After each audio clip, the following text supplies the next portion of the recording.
Graças e paz, amados, amém? Vamos de novo, né?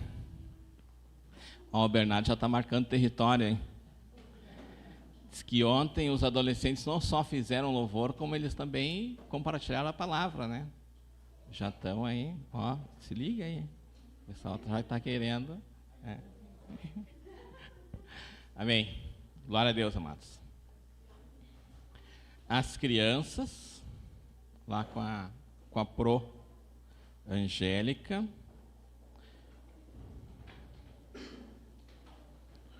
O texto que a gente vai ler hoje está lá em Efésios 6. Então a gente vai seguir falando, né, no tema aí da família. Então teve o primeiro domingo, o Bernardo falou sobre uma fé que protege. No segundo, a fé que vem de casa. O terceiro, que foi semana passada, eu falei, né? Família, lugar de restauração. E hoje a gente está falando sobre educando sobre a rocha.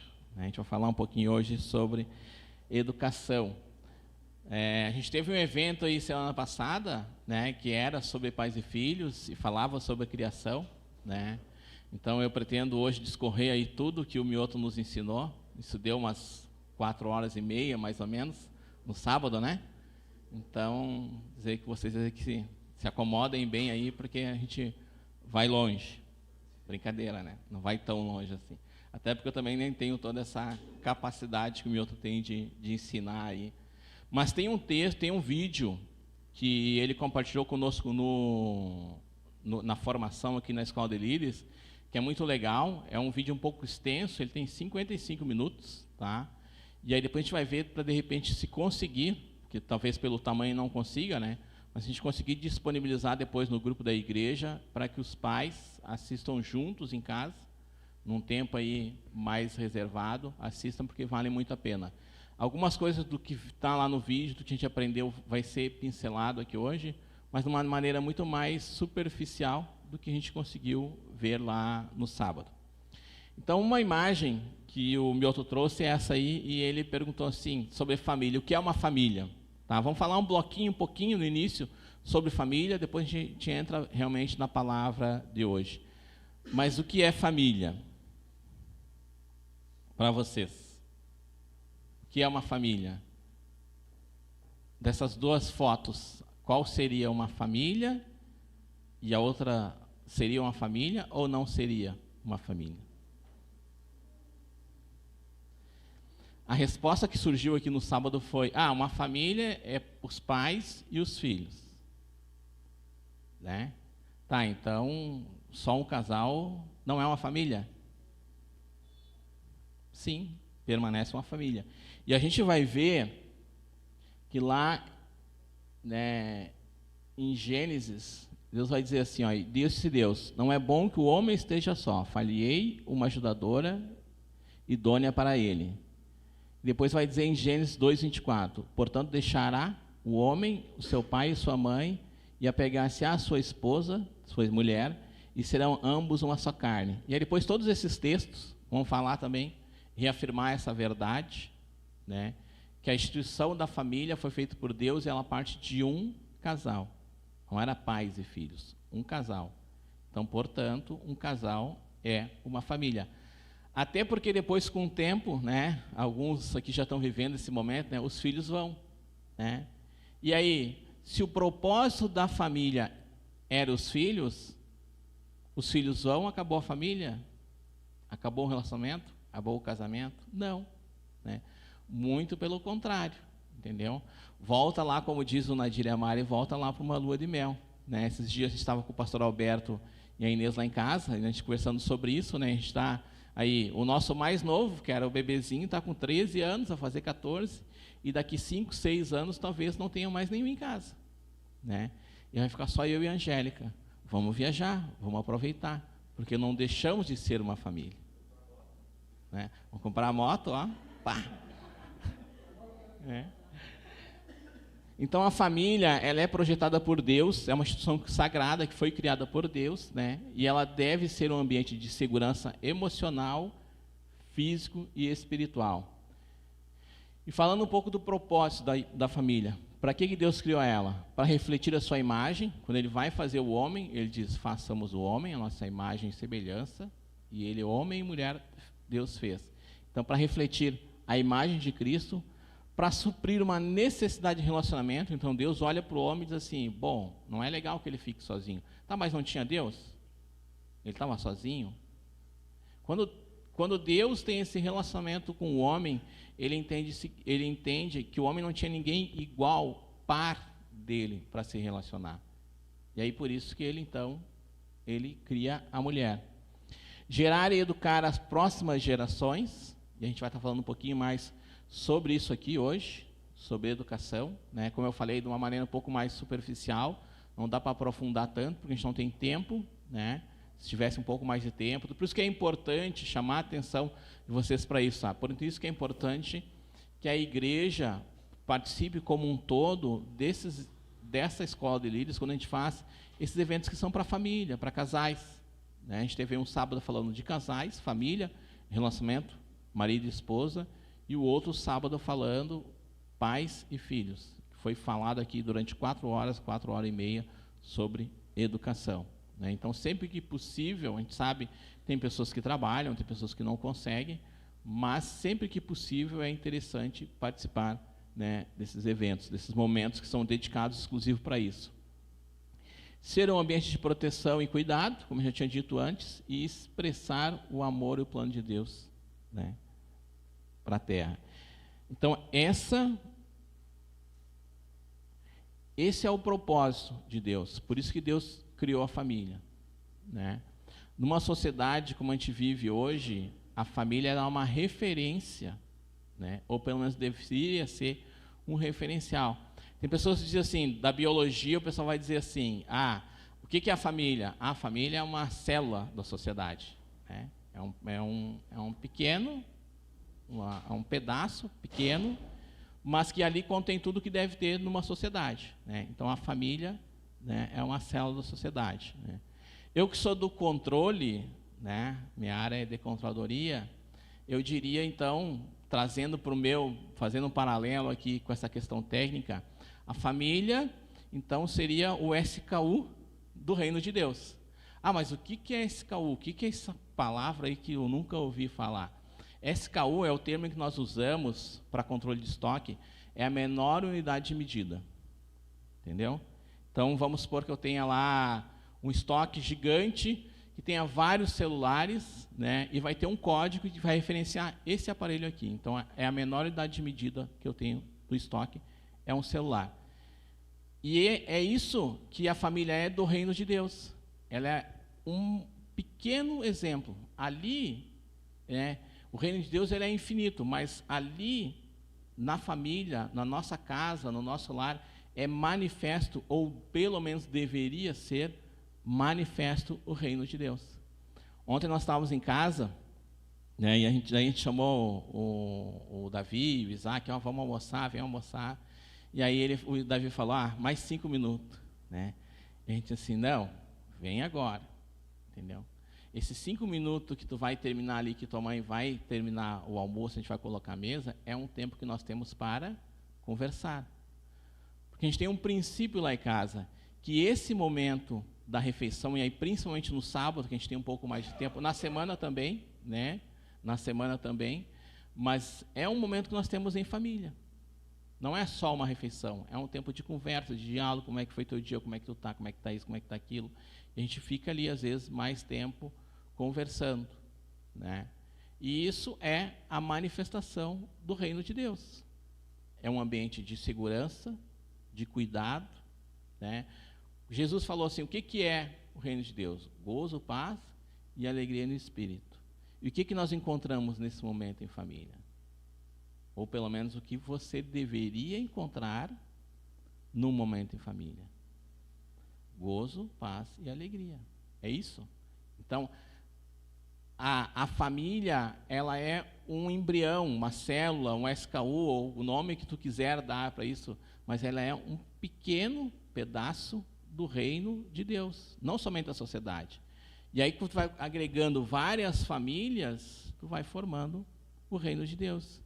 E qual era o propósito de Deus quando Ele criou? o homem? Não era ter uma família de adoradores que o adorassem de forma livre? Então, a família, para a gente entender um pouco da importância. Claro que o inimigo quer destruir a família, e por isso que a gente vê tanta ideologia de destruição e distorção da família, e por isso que a gente vê tanta família disfuncional, e aí por isso que a gente vê, às vezes, que o ambiente familiar não é um ambiente de cuidado, não é um ambiente de segurança, não é um ambiente que tu tenha a questão espiritual, porque é onde o inimigo vai atacar e vai tentar destruir. Amém? Então, só fechando esse parênteses, já que a gente está falando do mês da família, eu quis trazer um pouquinho disso para a gente refletir um pouco, né? Do que nós estamos vivendo como família e o que Deus deseja que a gente viva como família. Será que o que eu estou vivendo como família na minha casa, será que é o que Deus gostaria? E aí, se não é, o que eu preciso fazer para que se torne aquilo que Deus quer que seja? Amém? Então, vamos lá para o texto, então, Efésios 6.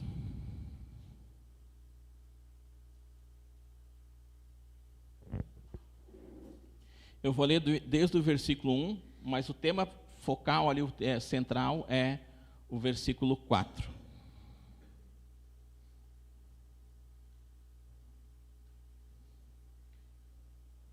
Efésios 6, versículo 1. Vós, filhos, sede obedientes a vossos pais no Senhor, porque isto é justo. Honra teu pai e tua mãe, que é o primeiro mandamento com promessa, para que te vá bem e vivas muito tempo sobre a terra. E vós, pais, não provoqueis a ira dos vossos filhos, mas criai-vos na doutrina e admoestação do Senhor. Amém? Vamos orar mais uma vez? Senhor, nós te louvamos pela tua palavra. E pedimos, Senhor, que tu traga entendimento e revelação, Senhor, nessa noite sobre esse texto, sobre essa orientação, e que a gente possa cumprir como pais o teu propósito, que é formar discípulos teus. Que os nossos filhos, eles venham ver Cristo através de nós. E que eles também venham se aproximar de Cristo, pelo nosso testemunho, pelo nosso caminhar, pelo nosso andar, pelo nosso falar.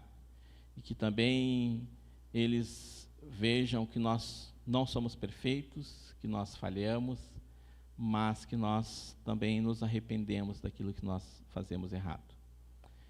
Te pedimos essa noite, Pai, Senhor, que o teu Espírito fale ao coração de cada pai e de cada filho aqui, cumprindo aquele propósito que está no teu coração, Senhor. Em nome de Jesus, amém. Amém? Então, o dever da educação cristã é um chamado sagrado, que cai sobre cada um de nós, né? Então, cabe a nós instruirmos nossos filhos na disciplina que vem do Senhor. Não estamos apenas cumprindo o nosso dever como os pais, mas também construindo um legado espiritual que pode impactar a próxima geração. Para isso é fundamental que o nosso comprometimento, a fim de que a instrução seja sólida e sempre fundamentada na palavra. Tem um texto que eu acho muito legal, que ele diz assim, não é um texto cristão, não é um texto bíblico, tá? Mas eu acho muito legal, porque uma verdade, independente de quem diz, ela vai ser sempre uma verdade, né? E lá no filme do Gladiador, ele fala que quando ele está lá no mato, lá motivando a galera, ele diz assim, que o que você faz aqui ecoa na eternidade, né? E aí tem um princípio, né, que é o princípio da semeadura. Então, sim, o que eu faço aqui vai refletir na vida eterna. Mas não só nesse aspecto. Às vezes, quando a gente vê um pai ou uma mãe que educou um filho com muita dificuldade, mas também com muita ética e com muitos princípios cristãos, e aquele filho se torna, né, uma figura histórica que impacta várias gerações. A gente vai ver aí na história vários homens, né, que foram extremamente importantes e que mudaram o curso da história, portanto, eles impactaram de forma eterna, entendeu? Com a vida deles. Então, não é, eu vejo esse texto também no aspecto espiritual, porque o que eu faço aqui, sim, vai refletir na eternidade. Se eu vou ter uma eternidade com Deus ou não, se eu tenho uma vida reta ou não, se eu entrego minha vida para Jesus ou não, isso vai ter reflexo na eternidade. Entendeu? Mas também nesse sentido de que, às vezes, a gente pode estar educando o nosso filho, né, e ele ser uma figura tão importante que ele pode mudar o curso da história. Se não da história de toda a sociedade, a história de algumas pessoas, de uma comunidade, de uma família, talvez. Né? Quantas vezes a gente vê famílias que passam por muita dificuldade e que, de repente, em algum momento, elas mudam o curso, mudam a cultura familiar por influência de uma pessoa. Né? Então, nós somos chamados para isso. Para instruir, para educar e para formar. A gente vai ver depois, já no final, que o propósito é a gente formar discípulos de Jesus. Esse é o propósito dos nossos filhos. Mas eles não vão ser só discípulos. Eles vão ser maridos, esposas, pais, vizinho, colega. Vão ser gestores ou colaboradores em algum lugar. E por onde eles passarem, toda essa educação, todos esses princípios que a gente ensinar para eles, eles vão carregar e isso vai nortear a vida deles. Então, como provocamos a ira de Deus, dos filhos? Como um pai pode provocar a ira de um filho? Né? Porque o texto aqui ele fala, né? E vocês não provoquem os seus filhos a ira, mas tratem de criá-los na disciplina e na admoestação do Senhor. A primeira parte, antes de entrar do que provoca a ira, vamos ver um pouco o que o texto diz, como a gente deveria fazer. Vamos ver primeiro o que a gente deveria fazer, depois a gente vai ver o que a gente faz às vezes, né, e provoca a ira dos nossos filhos. Então, primeiro o texto vai dizer assim: criem-nos na disciplina e administração do Senhor, ou seja, disciplina, correção amorosa, com limites claros, ensinos e consequências justas, admoestação, instrução, ensino da palavra, aconselhamento e orientação para a vida. Então, a gente vai dizer que a disciplina ela tem que ser amorosa. A criança, quando ela é disciplinada, ou teu filho, quando ele é disciplinado, ele tem que entender por que ele está sendo disciplinado. Porque se não faz sentido, ele não vai mudar. Ele não muda. Né? Eu lembro uma história que a esposa do... Quem conhece aqui o Azaf? Quem já ouviu falar no Azaf?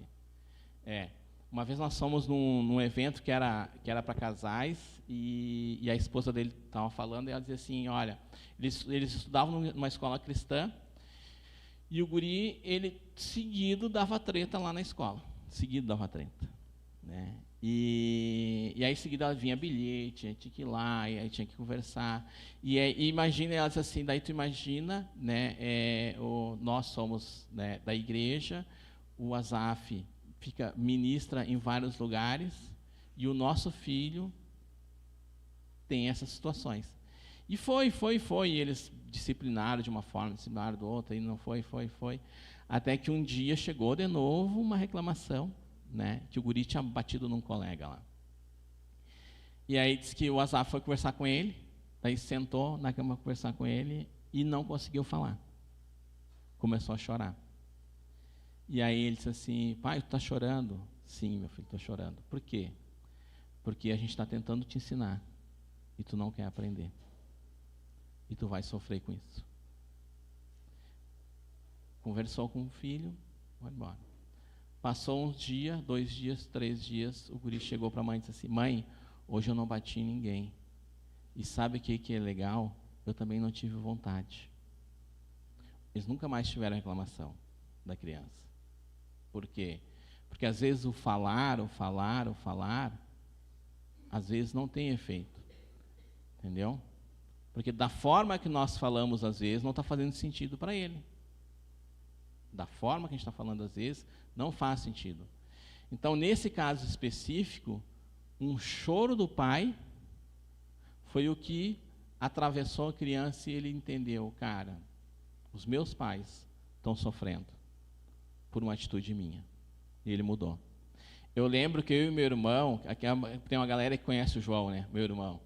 Eu lembro que a gente apanhava do meu pai direto. Nossa, mas era terrível, terrível, terrível, terrível. Nós chegamos a apanhar uma vez até em véspera de Natal na casa dos outros, para ter uma noção do quanto que nós éramos terrível. E naquela época não tinha celular, nós éramos pobres, não tinha um telefone. Naquela época o telefone fixo era para quem tinha dinheiro, né?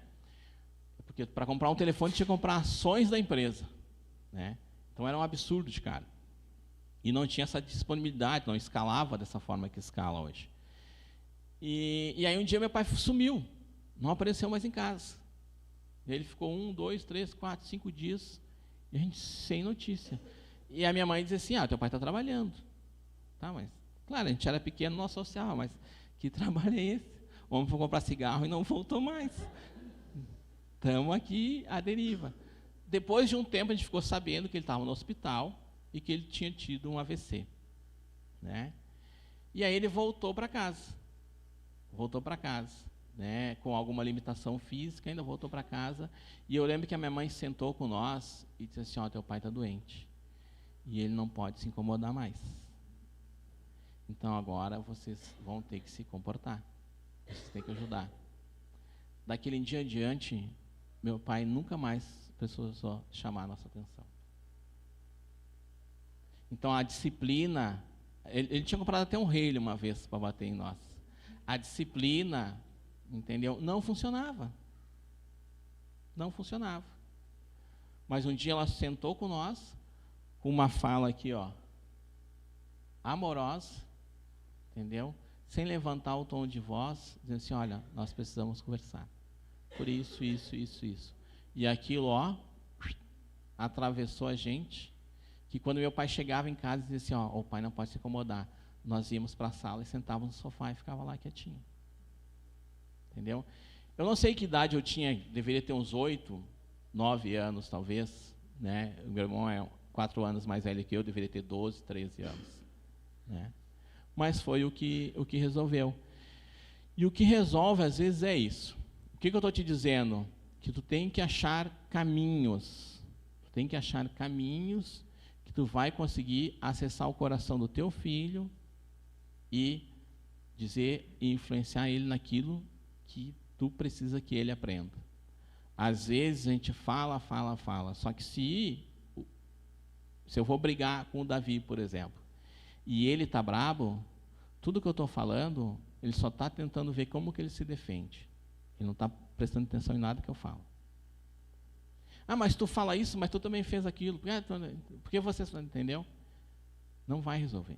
Uma coisa que eu aprendi, né, eu sempre vou tratar as coisas no momento que eu vejo que eles estão vulneráveis, que eles estão abertos.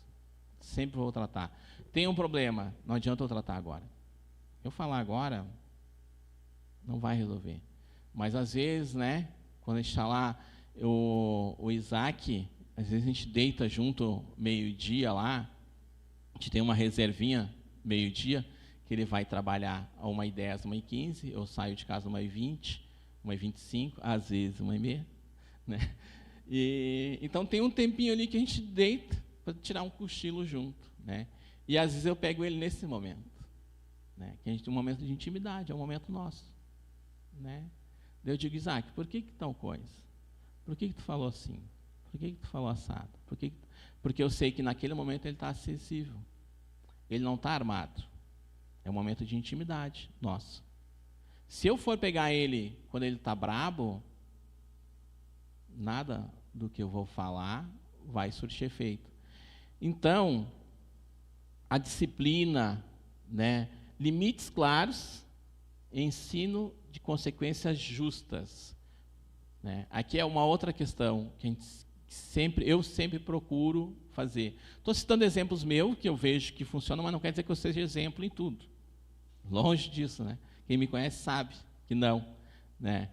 Mas eu aprendi um princípio, né? E tem até um ditado que diz, o combinado não sai caro, não é? O combinado não sai caro. Então vamos combinar, entendeu?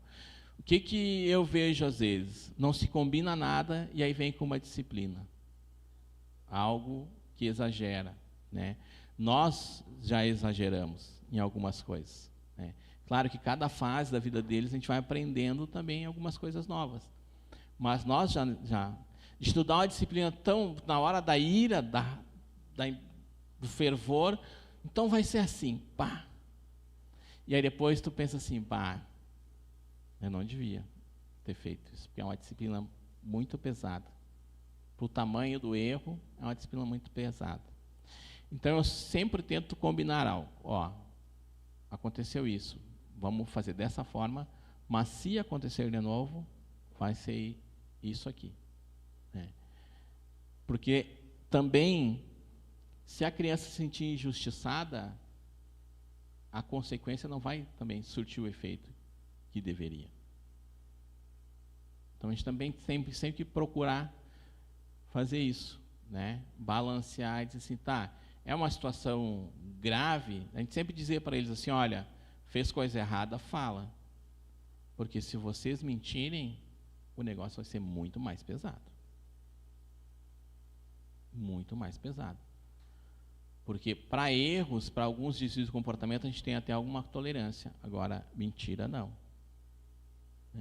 Então, dar esses limites, né, e evitar que a gente pese demais em algumas situações, né. Instrução, a Maria Isabel, semana passada, segunda-feira, ela teve uma disciplina, ela está fazendo uma disciplina na faculdade que é sobre aconselhamento. Ela mandou uma mensagem, pai, eu preciso falar contigo. Disse, beleza, eu sozinho ou pode ser eu e a tua mãe? Disse, não, é os dois. Beleza, então tá. Então, para a gente alinhar, fomos conversar. Ela foi falar que estava fazendo uma disciplina de aconselhamento, não sei o que. Nossa, você tem que fazer essa disciplina. Daí conversou. E uma coisa que ela trouxe é muito relacionada a isso aqui, ó. Ela disse assim, ó, o que eu vi? Que até uma certa idade, vocês tratavam nós de uma forma. E aí depois, vocês passaram a tratar de uma outra forma. Né? Era mais sentado e conversado e orientado. Né? Que é essa questão. A gente vai ver um pouquinho mais para frente que existe uma diferença entre cada faixa etária, como que tu administra e como que tu instrui teus filhos. Então, assim, quando que a gente provoca a ira neles? Autoritarismo excessivo e rigidez sem amor. Se o teu filho não se sente amado, né, ele vai, sim, ficar irado. O que é a raiva? Você sabe o que é a origem da raiva? Na psicologia, a origem da raiva é uma falta de controle. Por isso que eu digo assim, na verdade, a raiva é um fricote. Eu não consigo controlar o Bernardo e que ele tenha a atitude que eu quero, eu fico com raiva dele. Então a raiva, a essência da raiva é isso, é uma falta de controle. Se tu não ama, se o teu filho não se sente amado por ti, e ele gostaria de ser amado, mas ele não consegue, se ele queria que tu usasse a linguagem amorosa, mas tu usa a rigidez e a autoridade, ele não tem controle sobre aquilo, ele vai ficar o quê? Bravo, irado. Então, autoritarismo, uma rigidez excessiva, vai provocar a ira dos filhos. Incoerência e hipocrisia. O pastor Mioto falou bastante sobre isso aqui semana passada. Principalmente na adolescência. O adolescente ele tem um senso de justiça muito apurado. Né? Daí ele começa a ver, meus pais lá na igreja falam assim, mas aqui em casa é tudo diferente. O pai falou que ia fazer isso, mas ele não fez. Não fez. Eu tenho um amigo que tem sérios problemas de relacionamento, entendeu? E uma coisa que influencia bastante nesses problemas de relacionamento dele é o fato de que quando ele era criança e adolescente, o pai dele prometia várias coisas e não cumpria. Vou te dar isso, não dava. Vou te levar em tal lugar, não levava. Isso vai gerando dificuldade. E na vida adulta vai ter dificuldade de se relacionar também. Entendeu? Porque não vai confiar nos outros. falta de equilíbrio entre disciplina e afeto, né? Ou tem uma cultura militar de só disciplinar, entendeu? Ou o outro lado, o excesso de afeto, nunca disciplina. O filho é o reizinho, ele faz o que quer. Tanto um quanto o outro. A criança, se tu for falar aqui com as pro, a Deise, a Angélica, a Dag, elas vão dizer para vocês, a criança precisa de limites. E quando ela não tem, ela sabe que está faltando algo e ela sim, ela vai ficar brava, ela vai se irar por isso, porque não tem limites, porque não tem ninguém dizendo até onde ela pode ir. Críticas constantes e palavras destrutivas, parcialidade e comparação, negligência emocional ou física e expectativas irreais. Então eu espero assim, eu sou muito bom em algo e eu não aceito que meus filhos não sejam iguais. Então eu faço uma projeção na vida dos meus filhos, eu quero que eles sejam tão bons. Cara, mas eu tirava 10 em matemática, como é que tu me vem com 7? Não pode. Então eu projeto algo e eu exijo que o meu filho alcance. E ele nunca vai alcançar aquilo ali. E você já, daí, tentando fazer um exercício de empatia, você já tenta se colocar no lugar desse filho. Vamos tentar se colocar no lugar desse filho. Eu me esforço, eu procuro dar o meu melhor e eu nunca sou o suficiente. Então eu estudo, eu presto atenção na aula, eu faço tema, eu vou ao meu limite do meu conhecimento e da minha capacidade. Mas eu nunca sou suficiente. Eu nunca atinjo o patamar que os meus pais querem. Dá para sentir e pensar como seria uma vida assim? E muitos pais fazem isso. Assim como a salvação ela é individual, filho de crente não nasce salvo, ele vai ter que se converter para ser salvo, a caminhada nossa também é individual. Às vezes teu filho vai ser muito melhor do que tu em muitas coisas. Da mesma forma que ele pode, talvez, ser inferior em outras coisas. Mas isso não quer dizer que ele não tenha outras habilidades. Isso não quer dizer que ele está fadado ao fracasso. Isso não quer dizer que ele não vai ter sucesso na vida. Não. Ele apenas é diferente. Ele é diferente de você. E não é justo que a gente projete e exija algo que ele não pode entregar. Falando um pouquinho dessa questão das idades, então, eu botei aqui os dois lados da mesma moeda, porque é uma mesma educação, porém ela tem dois lados. Vamos pensar numa moeda, cara e coroa, né? É uma moeda só, mas ela tem dois lados, cada lado com características diferentes, né? A educação dos filhos também vai ser assim. Quando eles são pequenos, a gente tem que guiar eles pela autoridade. A época lá que... por que não pode fazer isso aqui? Porque sim. Resolve. Porque sim está bem adequado, né? Mas se eu ficar sempre nesse porque sim, ele nunca vai absorver o princípio do porquê que ele não pode, né? Então, por uma fase da vida, sim, eu vou guiar ele por autoridade. Quer ver? Vou dar um exemplo aqui. O Aaron chega para o Ângelo... Não, para a Wanda, melhor, né? Porque mãe sempre é mais apavorada. Chega para a Wanda assim, mãe, vou dar uma volta na moto do pai. Na idade que ele está, ela vai dizer, não vai. Entendeu? Ela até pode ensinar alguns princípios para ele e falar, mas ela vai usar a autoridade. Não. Por quê? Primeiro que se ele subir na moto, ele não alcança os pés no chão. Outro que ele não sabe nem ligar, não tem idade, não tem carteira. Então tem várias situações ali que ele não pode. Então ela vai usar a autoridade baseado nisso, que são cuidados que ela está tendo com o filho, e vai dizer que não, e vai proibir. Beleza? Ele vai crescendo e ele vai continuar querendo andar de moto. E ela vai ensinando princípios. Moto é perigoso, o carro é mais seguro, né? O carro tem cinto, tem airbag, a moto, se tu bater e cair, tu vai te esfolar. Entendeu? Ela vai ensinar, tu não pode porque não tem idade, tu não tem carteira. Vai ensinando princípios para ele ao longo desse tempo, né? E a gente vai deixar aí esse exemplo em stand-by, depois a gente volta nele. Mas mesmo que tu esteja guiando o teu filho por autoridade, é importante que ele entenda o porquê. É importante. Por isso que eu digo, por um tempo, porque sim, resolve. Mas depois você precisa dizer porquê. Entendeu? Porque o porquê tu vai estar fazendo, né, vai estar investindo na vida dele e colocando no coração dele princípios. Né? E tu vai dizendo, por questões morais, ou por questões éticas, ou por conta da palavra, ou por orientação de Deus, e tu vai depositando no coração dele esses princípios. E ele vai formando, né, um vocabulário, né, ou um estoque, né, no coração dele de princípios e valores.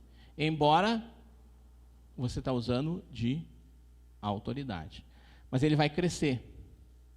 À medida que eles vão crescendo, adquirindo maturidade e absorvendo os princípios e valores que estamos ensinando, absorvendo os princípios e valores que estamos ensinando. Por isso que eu falei, é importante, mesmo que tu esteja guiando por autoridade, orientar por quê? Por que não?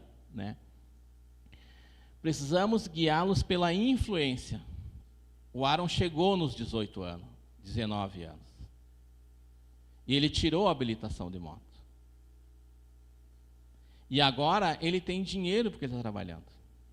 E ele chega para a Wanda e diz, eu vou comprar uma moto. Ela pode dizer que não, baseado no princípio da autoridade? Não, porque não funciona mais. Ele já amadureceu. O que ela vai usar? A influência. E se ela colocou depósitos nele ali de valores, de princípio, talvez uma palavra que ela diga assim, mano, se tu comprar uma moto, a mãe não vai descansar. Sempre que tu sair, eu vou ficar preocupado. Talvez essa palavra influencie a vida deles. Tá bom, mãe, não vou comprar. Talvez sim, talvez não. Entendeu? Ele vai continuar não andando de moto, mas agora não por uma autoridade, mas por uma influência e baseado num princípio. Então é isso que a gente tem que ter esse cuidado de, à medida que eles vão crescendo, a gente tem que ir mudando. Às vezes a gente faz isso de forma intuitiva. Nós aprendemos isso de forma teórica semana passada com o Mioto. Isso aqui é do material que ele ministrou aqui no sábado. A Maria Isabel falou com nós na segunda-feira, e ela lembra de coisas da infância dela, que nós mudamos a forma. Às vezes você vai fazendo as coisas de forma intuitiva. Né? Eu digo que criação de filho, tu nunca sabe se está fazendo certo, porque tu vai fazendo e validando. Tu faz e vê qual é o efeito. Funcionou? Opa, é por aqui. Não funcionou. Volta, vamos conversar em aliar nós dois aqui e vamos tentar de outra forma. E assim tu vai indo. Seu objetivo deve ser influenciar o coração do seu filho. É onde tu tem que chegar, no coração dele. Né? Eu dei um exemplo do Isaac, e vou falar mais uma coisa aqui relacionada a ele. Ele não sabe, vai saber agora. Foi um evento que estava só eu e a Angélica, né? O Isaac, por um tempo, ele fez acompanhamento com uma amiga nossa que é psicóloga, e um dia a gente foi conversar com ela, né? E aí, nessa conversa, né, ela trouxe algumas coisas, e eu tinha um sentimento, né? Porque o Davi é mais coração, né? Mais emoção. A Bebel também é mais sentimento. Então, me parece assim que eles estavam muito, muito próximo de mim, muito acessível. E o Isaac, eu tinha essa distância, parecia que era distância. Parecia que ele não acreditava que eu amava ele. Era esse o sentimento que eu tinha. E aí, a gente foi uma vez nessa sessão com a psicóloga, e ela trouxe algumas questões, assim, né, de algumas conversas. Claro que ela não abriu tudo que ele falou, porque também não pode, mas algumas coisas, assim, e me trouxe muito essa verdade para mim, né? Cara, eu não consigo acessar o coração do meu filho. Não consigo. Foi um sentimento de incapacidade, assim, de frustração, de fracasso. Foi uma mistura, assim, de várias coisas que eu chorei que nem um bebezinho. Me destruiu, né? Mas nós temos um Deus que, como nós falamos, Ele chama para a existência aquilo que não existe, né? E aquele dia eu tomei uma decisão. Eu disse, cara, eu não vou aceitar isso. Não vou aceitar. Daí eu comecei a fazer alguns movimentos de aproximar dele e oração. Aproximar e oração. Aproximar e oração, né? E hoje a gente tem um relacionamento muito diferente do que nós tínhamos nessa época. Mudou bastante, né? Então o objetivo nosso é o coração dos nossos filhos. É ele que tu tem que visar atingir. Porque tu não vai estar com ele todo o tempo. E quando ele precisar tomar uma decisão, é baseado naqueles princípios, valores e no relacionamento que ele tem contigo, no exemplo que ele tem em você, é baseado nisso que ele vai tomar uma decisão. E como a gente não vai estar sempre, a gente tem que aproveitar o tempo que nós estamos juntos. Bem? Então, lá em Mateus 7:24, né, Jesus ensina que aquele que ouve essas palavras, as pratica, é como o homem sábio que constrói sua casa sobre a rocha. Então, nós somos chamados para educar nossos filhos, né, sobre a rocha, sobre Cristo, né?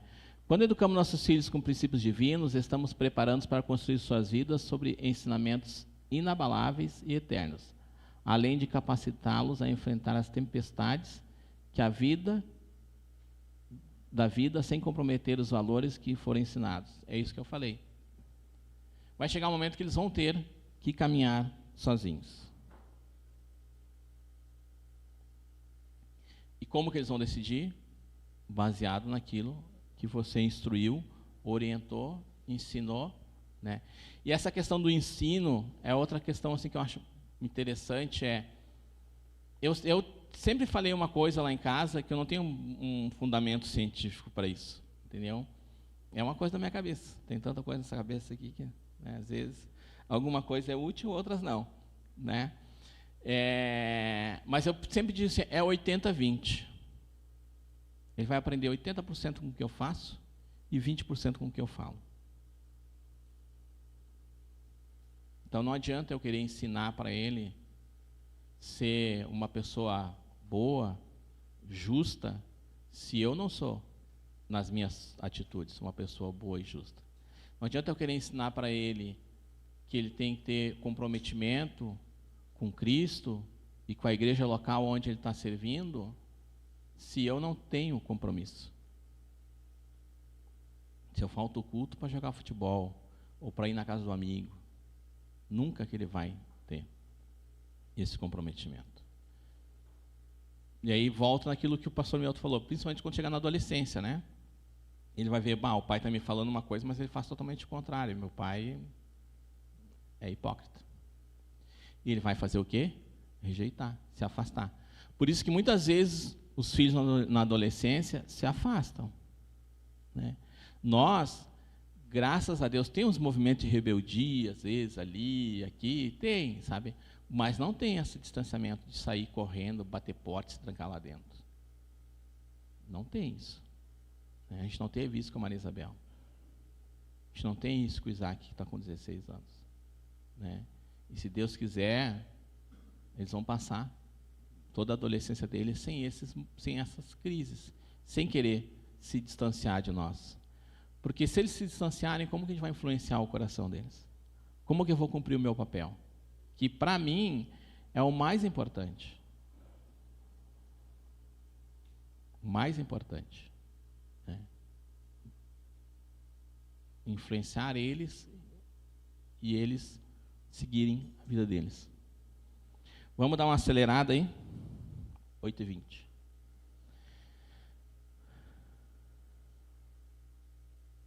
Vamos lá para o final, então. Essa frase aqui eu tirei do material, tá?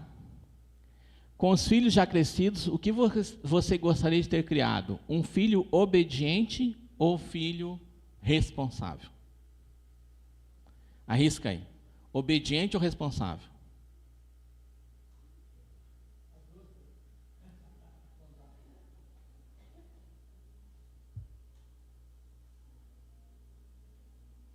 Ah,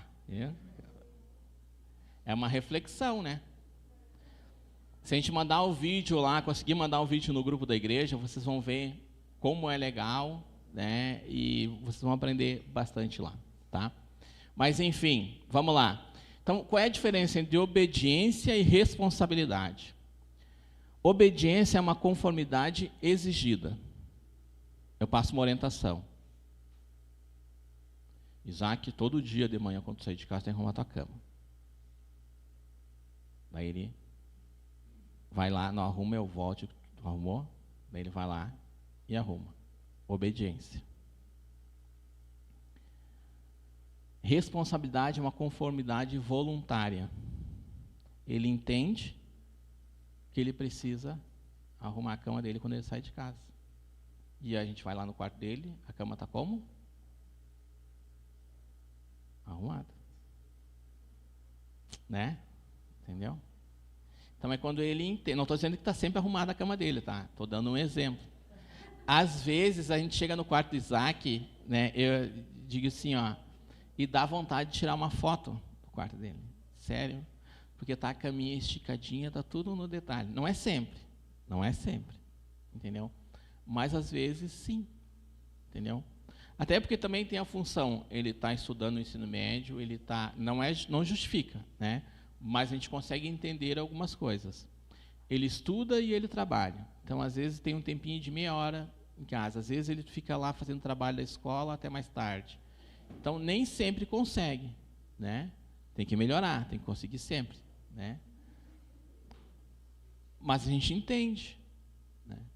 Mas essa é a conotação. Quando eu tenho uma obediência, né, porque é exigido, eu estou falando que eu criei um filho obediente. Quando eu não falo nada, não exijo nada, ele toma consciência e faz, baseado no quê? Naquele depósito de princípios, valores, ensinamentos que ele teve na infância e na adolescência, e ele toma essa decisão, é diferente. Então, eu tenho um filho responsável. Ele é responsável. Né? Qual é o problema de ter um filho obediente? Obediência a uma pessoa ou uma figura de autoridade. Nem sempre a autoridade sobre o teu filho vai ter os mesmos princípios e valores que tu. Nem sempre. Então, isso aqui, ó, é um risco. Porque se ele receber uma ordem de alguém, talvez ele não vá nem criticar essa ordem. Ele vai fazer, por obediência. Mas a responsabilidade é uma submissão a um princípio. Opa, estou lá no lugar e o meu gestor mandou fazer tal coisa. Vou vasculhar aqui meu depósito de valores e princípios. Vou dizer, cara, isso aí é errado, eu não vou fazer. Se eu tenho a obediência, o que faz? Obedece, não questiona. Se eu tenho uma formação responsável, ele vai criticar e às vezes vai dizer, não, isso eu não vou fazer. Ah, mas tu vai ser demitido se tu não fizer isso. Tudo bem. Tudo bem. Entendeu? Eu não prefiro perder o emprego do que pecar. contra aquilo que meus pais e aquilo que Deus quer que eu faça. E vai pagar o preço. E Deus vai honrar depois, porque é o que a gente vê. A gente é cheio de testemunhos de pessoas, né, que não se corromperam, que pagaram o preço, mas depois Deus honrou. Porque a gente não está aqui para servir e para obedecer homens. A mesma questão da sociedade. Vem uma lei que é contra um princípio bíblico. Nós devemos obedecer ou não? A quem você deve obediência? Principal, submissão. A Deus ou a homens? A Deus. Ah, mas eu vou descumprir uma lei? Sim. Se a lei é contra um princípio bíblico, nós temos que descumprir. Amém?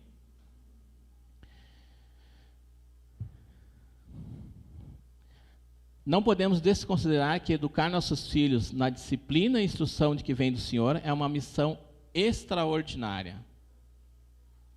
É ou não é extraordinário? É ou não é legal? É um desafio? É. É sofrido? Às vezes sim. Dá perrengue? Dá perrengue. A gente passa os apertos? Passa os apertos. A gente chora? Chora. Eu já chorei que nem criança em duas situações, né? De desespero, de incapacidade, de frustração, de sentimento de fracasso, né? Mas quando tu vê eles, né, crescendo, amadurecendo, tomando decisões certas, vivendo, se tornando independentes, e tu pensa assim, cara, eu tenho uma participação nesse negócio. É pequena, mas eu tenho uma participação nisso aí, né? Ao instruí-los para que construam suas vidas sobre a rocha inabalável, estamos educando para a eternidade, e assim o nome do Senhor será glorificado. A essência da educação cristã é conduzir o coração dos filhos ao coração do seu Senhor e Salvador Jesus Cristo. Esse é o maior propósito. Esse é o maior propósito. Entendeu? Agora, se o meu filho não vê Jesus em mim, se eu não tenho acesso ao coração dele para influenciar ele, como que eu vou conduzir ele a Cristo? Acabou já? Ô, louco. Achei que tinha mais um. Amém? Vamos nos colocar de pé. Queria fazer só mais um exercício com vocês, tá? Eu queria que todos vocês fechassem os olhos. Normalmente eu não faço isso, mas hoje eu vou fazer. Todos vocês fechassem os olhos, tá? E eu vou fazer uma pergunta para vocês. Na verdade não é uma pergunta, é uma afirmação, né? Eu queria que tu sondasse o teu coração e concluísse sobre a luz do que nós falamos hoje. Se você tem acesso ao coração do seu filho. E você, filho, se você sente o coração do teu pai acessível. Pensa sobre isso. Ah, eu sou o pai. Eu sinto que o coração dos meus filhos está próximo. É como se eu tivesse eles na mão. Como se tudo que eu falasse, eles dessem atenção e eles ouvissem e eles ponderassem na vida deles. Eu não tenho o controle da vida deles, mas eu sei que eles ponderam aquilo que eu falo. E você, filho, do outro lado, se você sente o coração do teu pai acessível. Ah, meu pai me escuta, meu pai me entende, meu pai sabe o que eu estou sentindo. Sobre a luz dessas duas coisas, eu queria que quem aqui tem um retorno negativo disso, tipo assim, ó, não, eu não consigo, eu sinto meus filhos distantes, ou eu sinto meus pais distantes. Ainda com os olhos fechados, eu queria que levantasse a mão. Quem tem essa situação de dificuldade, quem entende que precisa crescer mais nessa área. Queria que levantasse a mão. Não há nada místico, nada sobrenatural. Que sobrenatural há porque a gente está num ambiente sobrenatural. Mas não há nada assim, milagroso nesse ato, mas tenha um reconhecimento diante de Deus, de levantar a mão e dizer: Deus, eu preciso crescer, eu preciso aprender mais, eu preciso evoluir nisso. Amém? Vamos orar? Senhor, nós te louvamos pela tua palavra, Senhor, pelo teu Espírito Santo, e nós pedimos nessa noite que o teu Espírito Santo esteja convertendo os corações dos pais para os filhos e dos filhos para os pais. Que a gente possa ter acesso ao coração dos nossos filhos, Senhor. Que a gente possa instruí-los, orientá-los, baseado naquilo que nós já aprendemos de Ti, baseado na Tua palavra que nós já aprendemos, que nós lemos, e que ela já tem transformado nossas vidas. Que a gente possa ter acesso ao coração dos nossos filhos, e que eles venham ponderar aquilo que nós falamos e instruímos, Senhor.